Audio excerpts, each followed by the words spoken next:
Greetings. When we practice our Christian faith at high energy levels and with some intensity, we may indeed accomplish very good things.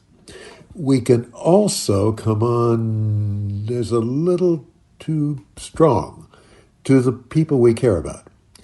Is there a happy medium? Perhaps there is. There are some ways that we can display a more relaxed attitude towards those we're reaching out to. They also may help us see more clearly what we really want to communicate and how these things can be part of our own search for a deeper connection with God. This is The Practicing Christian, and this week's report deals with some relaxed Christian practices. Sometime being, if not a passive Christian, that a quietly relaxed one can be appealing. Being at peace with yourself and with God may be in preparation for being a loving and faithful one. Remember how often Jesus said, quote, "as you love yourself." This phrase implies good spiritual health. It seems to mean that if we have a good relationship with the Spirit, we'll have a strong positive attitude and practice towards our own being. This allows us, for example, here are a number of different ways in which we can do the business of being a relaxed, or not a passive, but a relaxed Christian. Release the belief that overextending ourselves is always the loving thing to do. Number 2, practice most of our speaking of Jesus in the present tense, not the past, where we speak of when Jesus was alive. He lives. 3, walk gently in the living gardens of others' lives.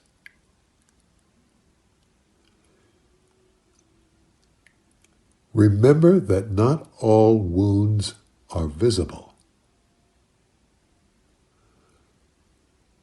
Know that we don't have to address every argument we encounter. We don't even have to attend every argument we're invited to.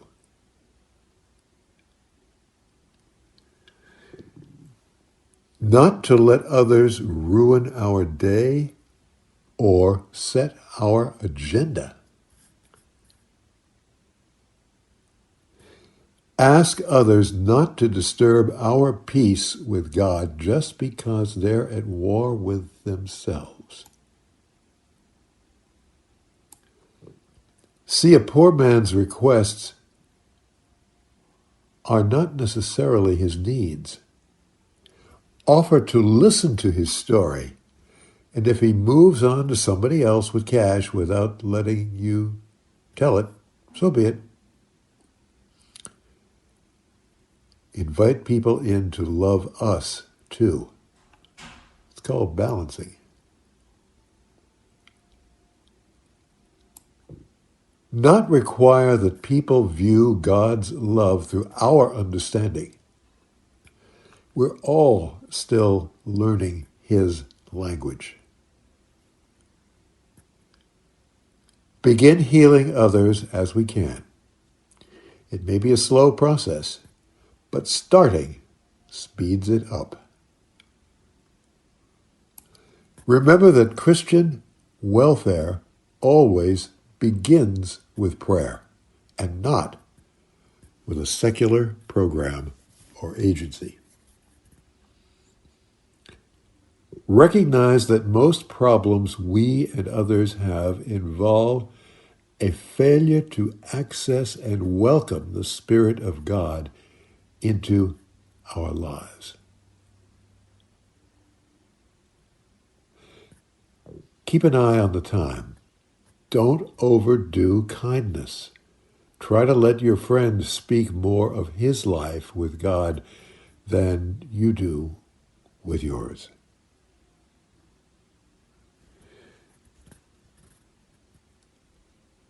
Not to be afraid when someone asks you to tell them what we personally know of God.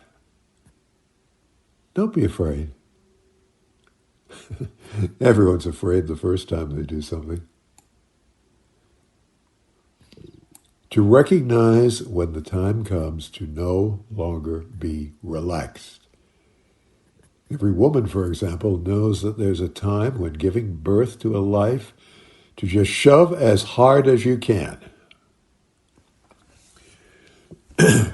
Well, becoming a practicing Christian in a developed and productive way involves looking at the lives of our friends and acquaintances and really trying to see them clearly. Are they getting their acts together as new or experienced Christians, or just drifting through one problem after another as unfocused, more or less secular people? What sort of direction and leadership can you offer them without becoming overbearing and tiresome? Part of what we as practicing Christians do is influence the world.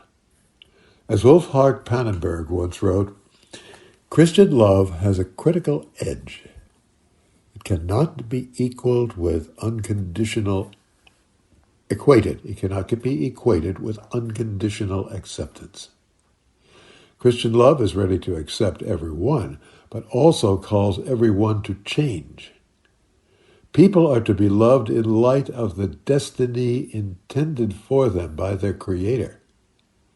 Christian love enriches and strengthens the natural inclination of human beings to benevolence, which is always in desperate need of being strengthened.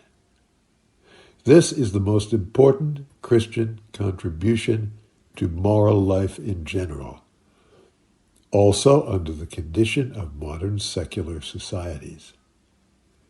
The good for which the human being longs is not limited to the moral good. It is the good understood in the Platonic sense, meaning the good that is the source of happiness. It is, in short, the good understanding.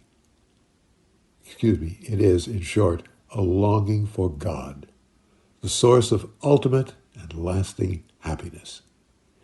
In benevolence, there is a glimpse of that ultimate good accompanied by the experience of happiness. It is a hint of the kingdom to come. The good that love leads us to do, what we do in the name of Jesus, can turn the secular world's focus away from techniques of healing and help us lead people to understand God's way. Our relaxed and loving attitudes can help this to happen, to bring the world's people from death into life, which means closer to Christ. Serve then, be the King's right arm,